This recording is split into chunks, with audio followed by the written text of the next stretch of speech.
Hello, everyone, and welcome to Unacademy. My name is Shivangi Gautam, and in this particular series, we will be discussing about the important international organizations. ये series जो start हुई है, इसके आज की class में हम दो तीन चीज़ें डिस्कस करने वाले हैं. एक पार्ट होगा जहाँ पे हम important programmes of the United Nation system discuss करेंगे, और दूसरे ही पार्ट में इसी के साथ साथ हम इंपॉर्टेंट एजेंसीज जो हैं यूनाइटेड नेशन की वो डिस्कस करेंगे.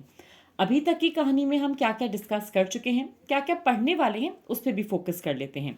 तो अभी तक हम दो चीज़ डिस्कस कर चुके हैं. पहला चीज़ कि यूनाइटेड नेशन क्या है, जिसको हम संयुक्त राष्ट्र बोलते हैं, ये खुद में क्या है, कहाँ से इसकी फाउंडेशन, इसकी हिस्ट्री की जो स्टोरी है वो कैसे स्टार्ट होती है. दूसरी चीज़ जो हमने डिस्कस करी थी अभी तक वो थे कुछ इंपॉर्टेंट प्रोग्राम्स जो कि एफिलिएटेड है with respect to the United Nations. जैसे कि हम बात करें यूनिसेफ, या अगर हम बात करें about the United Nations environment programme या United Nations development programme.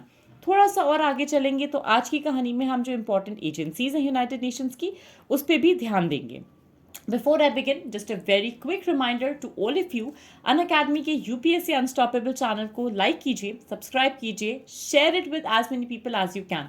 Along with that, like this video, subscribe to the channel and share this video as much as you can, ताकि अनगिनत वीडियोस, ताकि एक पूरा का पूरा holistic content with respect to international relation for the GS2 paper आपको मिलता रहे. और यही नहीं, इसी के साथ साथ हम लोग प्रीवियस ईयर क्वेश्चंस की भी प्रैक्टिस करेंगे, and over a period of time we will also be discussing the mains questions जो कि इन पर्टिकुलर टॉपिक से पूछे जाते हैं. तो चलिए, without wasting any other time आगे चलते हैं और आज की कहानी को स्टार्ट करते हैं. आज हम क्या क्या डिस्कस करने वाले हैं, let's go through a quick table of contents, जहां पे हम देखेंगे यूनाइटेड नेशंस हैबिटेट क्या, कौन सा प्रोग्राम है, the world food programme WFP ये क्या है, अलॉन्ग विद दैट FAO और ICAO, ये दो जो ऑर्गेनाइजेशंस हैं, इनका फंक्शन, इनके हेडक्वार्टर्स, इंडिया का इनमें रोल क्या क्या है, कितना प्रोमिनेंट है, उस सब पे भी हम फोकस करेंगे. अब स्टार्ट करते हैं पूरी कहानी से पहले एक छोटे से सार की बेसिक इंट्रोडक्शन कि भाई क्या है ये UN एजेंसीज. जब ऑलरेडी 6 ऑर्गन्स हैं यूनाइटेड नेशंस के पास, हाँ 5 ही हैं, बट ट्रस्टीशिप काउंसिल को पढ़ोगे तो सही, और जानना क्यों ज़रूरी है, इसकी इंपॉर्टेंस क्या है, वो मैं पिछले वीडियो में कवर कर चुकी हूँ, जो आपको इजीली कहीं ना कहीं कमेंट बॉक्स में मिल जाएगी. तो अगर हम बात करते हैं यूनाइटेड नेशन के स्पेशलाइज्ड एजेंसीज की, ये सारी की सारी ऑटोनोमस ऑर्गेनाइजेशंस होती हैं जो कि यूनाइटेड नेशंस के साथ ही काम करती हैं, जहाँ पे अलग अलग पर्पसेस, विजन, मिशन, इन सब के लिए इनको बनाया जाता है और इंश्योर किया जाता है कि जो भी एक होलिस्टिक सस्टेनेबल डेवलपमेंट का गोल है उसको हम कैसे प्राप्त कर सकते हैं. कुछ ऑर्गेनाइजेशंस, कुछ एजेंसीज, कुछ प्रोग्राम्स ऐसे हैं जो कि फर्स्ट वर्ल्ड वॉर से पहले से भी चलती आ रही हैं. उसके अलावा यूनाइटेड नेशंस का जो चार्टर है और उसके आर्टिकल्स 57 और 63 में इन ऑर्गेनाइजेशंस, इन एजेंसीज को हम कैसे बना सकते हैं, इनके क्या क्या प्रोविजंस होने चाहिए, क्या इंपॉर्टेंट मिशंस होने चाहिए, सबके बारे में डिटेल में बताया गया है. तो आइए कहानी को शुरू करते हैं with the United Nations habitat, यानी कि संयुक्त राष्ट्र मानव अधिवासन कार्यक्रम. ये क्या है, किस तरीके से हम इसको डील करते हैं, और ये किस इंपॉर्टेंट गोल पे फोकस करता है. अगर हम बात करें United Nations human settlement programme, also commonly known as the United Nations habitat और UN हैबिटेट, ये यूनाइटेड नेशंस का एक ऐसा प्रोग्राम है जो एक बेटर अर्बन फ्यूचर के लिए काम करता है. क्यों अर्बन फ्यूचर? बहुत सही सवाल है. क्योंकि as we are seeing over a period of time the rural to urban migration, जहां हम अगर हिंदुस्तान की भी बात करें, हमको पता है कि किस तरीके से over a period of time almost 75 to 80% तक का माइग्रेशन हमको देखने को मिला है. यहाँ पे UN हैबिटेट का सबसे इंपॉर्टेंट जो फंक्शन है कि हम किस तरीके से सोशली, एनवायरमेंटली जितने भी हमारे सस्टेनेबल ह्यूमन सेटलमेंट डेवलपमेंट्स हैं उस पर हम काम कर सकते हैं, उसको हम प्रमोट कर सकते हैं. अब इसी कहानी में हमने पहले डिस्कस करा था सस्टेनेबल डेवलपमेंट गोल्स को, जिसमें से एक इंपॉर्टेंट सस्टेनेबल डेवलपमेंट गोल था number 11. So the 11th sustainable development goal talks about sustainable cities, sustainable communities, और इसी के साथ साथ हम कैसे एडिक्वेट शेल्टर प्रोवाइड कर सकते हैं हर किसी को, जहां पे उनका bank balance, economic background, social background, religion, caste, educational background कुछ भी ना देखा जाए.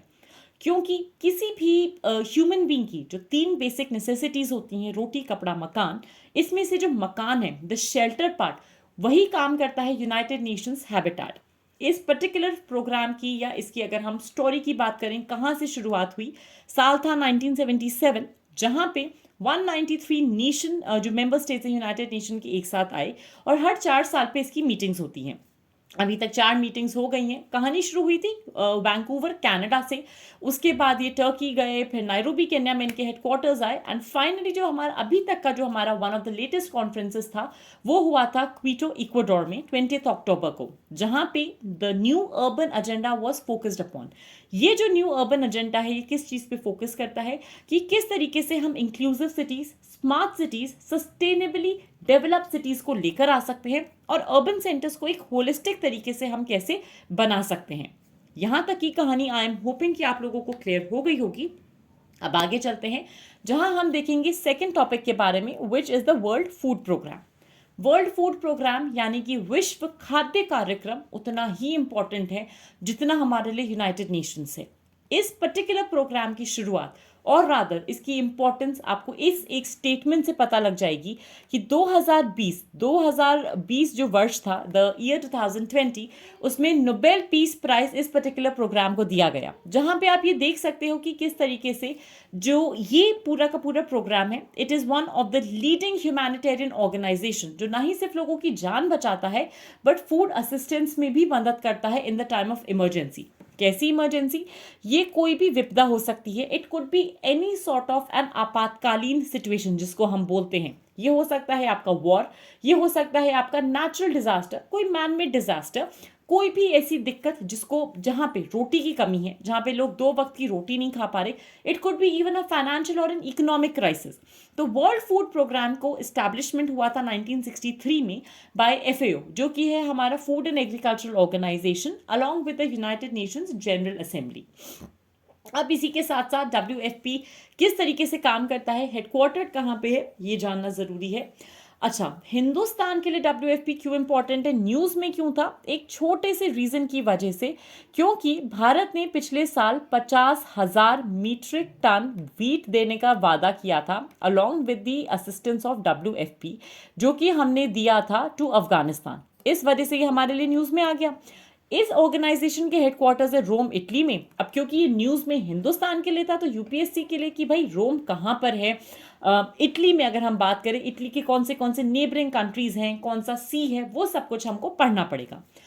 WFP का सबसे प्रोमिनेंट जो फंक्शन है वो ये है कि ये फूड असिस्टेंस को प्रोवाइड करेगा, टेक्निकल डेवलपमेंट असिस्टेंस को भी प्रोवाइड करेगा, सोशल सेफ्टी प्रोग्राम्स को प्रमोट करेगा। 120 कंट्रीज इसको सपोर्ट करते हैं, 80 से ज़्यादा कंट्रीज में इसके ऑफिसेज हैं and it is one of the executive members of the United Nations sustainable development group, जहाँ पे कोई भी बच्चा, कोई भी बूढ़ा, कोई भी आदमी या औरत भूखे पेट ना सोए, कम से कम उनको 2 वक्त की रोटी मिल पाए। उस वजह से ये प्रोग्राम बहुत ज़्यादा इंपॉर्टेंट है।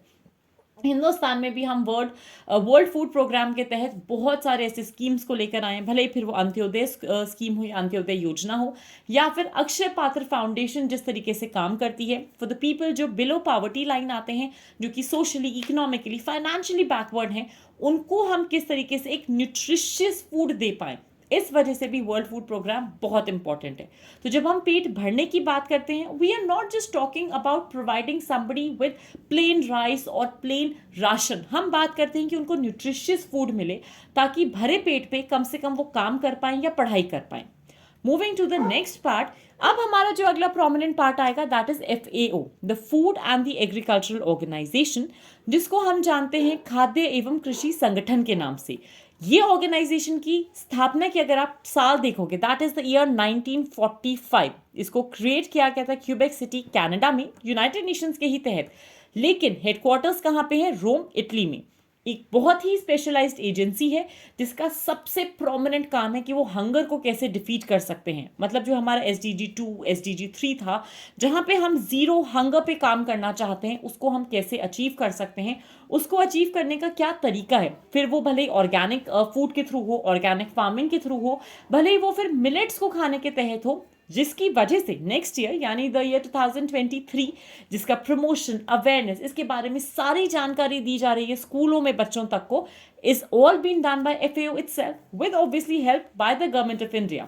तो 2023 को हम सेलिब्रेट करेंगे as the international year of millets, जहां पे FAO में 194 मेंबर नेशंस हैं, 2 एसोसिएट मेंबर्स हैं, 1 मेंबर ऑर्गेनाइजेशन और यूरोपियन यूनियन है। यहाँ पे अलग अलग टाइम्स पे वर्ल्ड फूड समिट कन्वीन होता है। पिछले साल भी हुआ था न्यूयॉर्क यूएसए में, और world food price index list को ये ऑर्गेनाइजेशन पब्लिश करता है। Finally moving to the last part of today's class which is ICAO, यानी अंतर्राष्ट्रीय नागर विमान संगठन। ये क्या है, ये क्यों इंपॉर्टेंट है, किस कन्वेंशन से आया, जानते हैं। सो ICAO की अगर हम बात करें, ये शुरू हुआ था 1944 में, मतलब वर्ल्ड वॉर 2 के ही टाइम पे इसकी शुरुआत हो गई थी, जहां पे एडमिनिस्ट्रेशन, गवर्नेंस, सब कुछ, इंटरनेशनल ट्रांसपोर्ट को हम कैसे आसान बना सकते हैं, क्या क्या प्रिंसिपल्स होने चाहिए, किस कोर फंडा को, किस कोर प्रोविजन को हम फॉलो करते हैं, उन सब से रिलेटेड ये ऑर्गेनाइजेशन है। यहाँ पे 193 कंट्रीज इसके मेंबर्स हैं। हेडक्वार्टर्स है मॉन्ट्रियल कनाडा में, और कम से कम 3 साल में एक बार ये असेंबली जरूर मिलती है। रिसेंटली इंडिया 48th पोजीशन पर आया था in terms of global aviation safety ranking bye ICAO। अब अगर हम इस पूरी कहानी में क्वेश्चंस डिस्कस करें, आंसर्स मैं आज नहीं बताऊंगी, आंसर्स अगली क्लास में। हाँ, सो 2 क्वेश्चंस मैं दे रही हूं जो पिछले साल यानी 2022 के प्रीलिम्स में पूछे गए थे। The first question is that with reference to the United Nations credential committee, 3 statements दिए हैं, आपको करेक्ट वाला मार्क करना है। That whether is this committee which was set up by the UN security council, it works under its supervision. Second है traditionally meet करते हैं ये मार्च, जून, सितंबर में हर साल। असेस करते हैं क्रीडेंशियल्स को of all the UN members before submitting a report to the general assembly for approval. दूसरा क्वेश्चन अगर हम देखें तो यूनाइटेड नेशंस की जो जनरल असेंबली है उससे रिलेटेड 3 सवाल हैं, रादर 3 स्टेटमेंट्स हैं, और इसमें से आपको सही वाला बताना है। I will be very keenly watching the comments for your answers too. So, United Nations General Assembly में it can grant observer status to the non-member states. Along with that, जो international या intergovernmental organization है that can seek observer status in UN General Assembly, and along with that जो permanent observer है UN General Assembly का, वो किस तरीके से missions को maintain करते हैं at the UN headquarters. Out of the 3 statements, you have to mark the correct one. Before I end the class and before you wind up the class too, ये भी बता दूं कि अगली क्लास में क्या पढ़ के आने वाले हैं, तो पढ़ के पहले से ही आना ताकि डाउट्स भी सॉल्व हो जाए। कोई डाउट आए इन द कमेंट्स बिल्कुल पूछ सकते हो, ताकि वो हम over a period of time cover कर पाए और आपकी मदद कर पाए। तो कल की क्लास में या नेक्स्ट क्लास में रादर हम पढ़ेंगे about IFAD, ILO, ITU and UNESCO. क्या हैं ये important agencies United Nation system की, क्यों इनको पढ़ना ज़रूरी है, इनकी इंपॉर्टेंस, इनका प्रोमिनेंस कहाँ लाई करता है, उस सब को जानेंगे। आज की क्लास के लिए इतना ही। Stay tuned for more at Unacademy and thank you so much.